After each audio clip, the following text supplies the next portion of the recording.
Kiratpur news की team पहुंची है नोएडा पीजीआई। और यहाँ जो सीनियर जो डॉक्टर हैं नीता राधा कृष्णन जो है, उनसे दो तीन चीज़ें हम जानने की कोशिश करेंगे। जैसे एक प्रॉब्लम है थैलीसीमिया जो है, थैलीसीमिया, और दूसरा उसके बाद जो है HLA जो टेस्ट होता है उसके बारे में। मैम, ये थैलीसीमिया क्या है ये? थैलेसीमिया खून की बीमारी है जहाँ पे खून सही से नहीं बनती है। खून के जो कण होते हैं, लाल कण, उसके अंदर हीमोग्लोबिन एक मॉलिक्यूल होती है। तो हीमोग्लोबिन में ग्लोबिन करके चेन होती है जो हम सब में सही से बननी चाहिए। तो कभी कभी एक बीमारी होती है थैलेसीमिया जिसके अंदर वो खून की ग्लोबिन चेन सही से नहीं बन पाती है, जिस वजह से हीमोग्लोबिन की मात्रा बहुत कम हो जाती है और इस वजह से सेल्स जल्दी टूट जाते हैं शरीर में और बच्चे को खून की कमी हो जाती है बहुत छोटे उम्र से। हाँ मैम, जैसे यूपी में अगर हम बात करें, अगर हिंदुस्तान की हम बात करें तो जागरूकता की कमी है। बिल्कुल। तो जिसमें जो है थैलीसीमिया जो है ये आम होना धीरे धीरे आम होता जा रहा है। इस पे आपके द्वारा क्या मैसेज देना चाहेंगे पूरे हिंदुस्तान को? आपकी तरफ से क्या मैसेज एक? आपने बहुत सही कहा कि जागरूकता की बहुत कमी है। इंडिया में हर 100 लोगों में 3 से 4 लोग ऐसे होते हैं जिनके अंदर थैलेसीमिया की माइनर जीन छुपी पड़ी हुई है, पर क्योंकि उसके लक्षण बिल्कुल नहीं है बाहर, कोई अपना टेस्टिंग नहीं कराते। तब जो लोग जिनकी शादी हो जाती है उन दोनों में अगर ये माइनर थैलेसीमिया की स्टेटस अंदर है तो उनके बच्चों में ये मेजर थैलेसीमिया हो सकती है। तो मेजर थैलेसीमिया में क्या हो सकता है कि बच्चा खून की कमी हो जाती है, ब्लड बार बार चढ़ना पड़ता है और लाइफ लॉन्ग ब्लड चढ़ने की ज़रूरत पड़ती है अगर ट्रांसप्लांट ऐसे बड़ी इलाज नहीं होता है तो अगर लोग अपना टेस्टिंग करें, लोगों को अपना थैलेसीमिया का स्टेटस पता चले, शादी से पहले पता चले तो बहुत अच्छी बात, या शादी के बाद भी बच्चा प्लान करने से पहले पता चल जाती है तो उसमें बच्चे को थैलेसीमिया मेजर होने का चांस हम कम कर सकते हैं। इसमें जैसे लोगों को ये नहीं मालूम कि थैलीसीमिया में ब्लड जो है ना चढ़ता है। तो जैसे अगर हम बात करें तो 6 महीने के बाद माँ बाप को पता लगता है कि उनके बच्चे को थैलीसीमिया है। वो भी हायर सेंटर में जाके पता लगता है। उसके बाद से लगातार ब्लड जैसे स्टार्ट होता है तो 100 ml से ही स्टार्ट होता है ना शायद। और तो ज़्यादातर बच्चों में छोटे उम्र में लगभग 3 से 6 महीने के अंदर थैलेसीमिया मेजर के लक्षण शुरू हो जाती है और खून की कमी ही पता चलती है।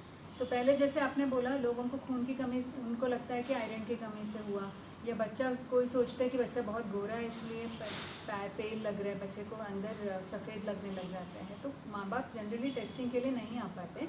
अगर हॉस्पिटल में जाना पड़ता है कोई बुखार वगैरह लेके, तब ज़्यादातर केसेस में पता चल जाती है कि डॉक्टर ने देखा, पता चला, या खून की जांच हुई किसी और बीमारी के लिए, बुखार खांसी के लिए खून की जांच किया, तब पता चलता है कि खून की HP कम है और तब ब्लड चढ़ती है। और शुरुआत में जैसे आपने बताया, यूजुअली वज़न के ऊपर हम ब्लड डिसाइड करते हैं, तो हम 15 से 20 ml पर किलो ब्लड चढ़ाते हैं। तो जब 6 महीने के बच्चा है तो 6 महीने के बच्चे का वज़न लगभग 6 किलो 7 किलो के होंगे मैक्सिमम।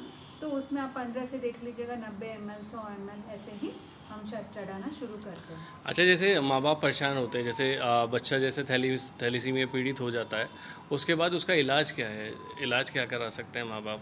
और आप जैसे आप यहाँ पे थैलीसीमिया डिपार्टमेंट में सीनियर हैं, तो आपसे अगर मिलना चाहें तो कैसे मिल सकते हैं?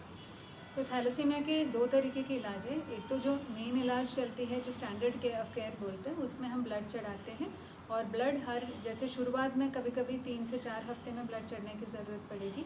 आगे आगे जैसे बच्चा बढ़ता है तो ब्लड की क्वांटिटी भी बढ़ेगी। जैसे बच्चे का वज़न बढ़ गया तो पूरे 1 यूनिट चढ़ने लग जाएंगे, फिर लगभग 25-30 किलो के ऊपर चले जाता है तो 1 यूनिट कम पड़ती है, फिर 2 यूनिट चढ़ने लग जाती है। और आगे आगे जाके ब्लड की टाइमिंग भी, जैसे हर 3 हफ्ते में पहले चढ़ती थी तो अभी कभी कभी 2 हफ्ते में एक बार।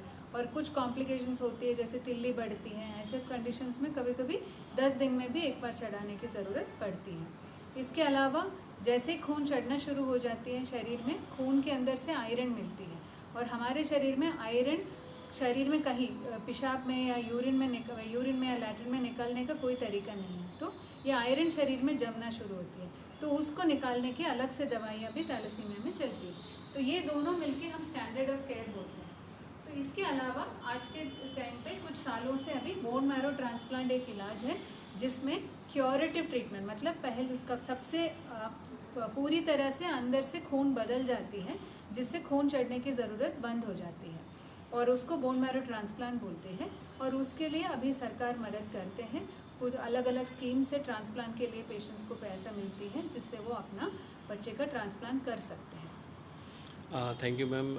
किरतपुर और उन सभी के लिए, पूरे हिंदुस्तान के लिए एक मैसेज है, और हम चाहेंगे कि जो जितने भी माँ बाप हैं वो शादी से पहले एक बार टेस्ट करा लें। Thank you. बिल्कुल, थैंक थैंक यू। यू।